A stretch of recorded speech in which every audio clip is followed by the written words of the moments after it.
Già sai com'è. Ok, Smi, dirò. In ogni posa che vedo paesaggi confusi, pensieri chiusi, vedo abusi. Dovete stare attenti agli intrusi. Pensavate che era meglio ma vi siete solo illusi. Sono casi di delirio mentale, l'acciaio, fasi fatali, l'avvento del male. Dove in fondo il guaio è che sangue chiama sangue sul banco del macellaio.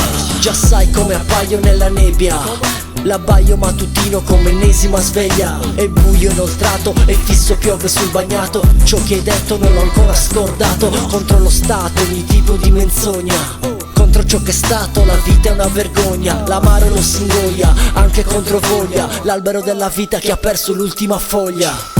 Come un mattino dove la pioggia mi bagnerà, ma il vento che trasporterà tra luce e oscurità aprirà questi occhi. Io ci sarò nell'immensità.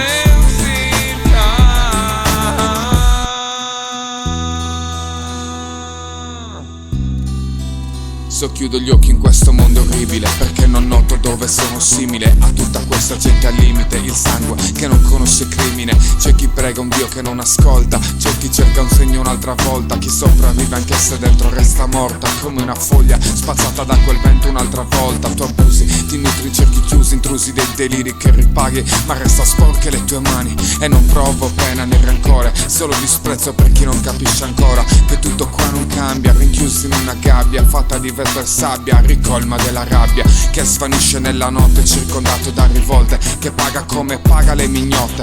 Forse è troppo sottile il mio pensiero, non distingo il buio dal nero, il falso dal vero, il cerchio che si chiude se ci credo, ma tra la luce e nebbia io dentro non ti vedo. E tutto c'è un limite, come un ignoto milite di proiezioni cosmiche mi nutro. E di te non resta che un ricordo vuoto, e di te non resta che un ricordo vuoto. Come un mattino dove la pioggia mi bagnerà, ma il vento che trasporterà tra luce e oscurità aprirà questi occhi.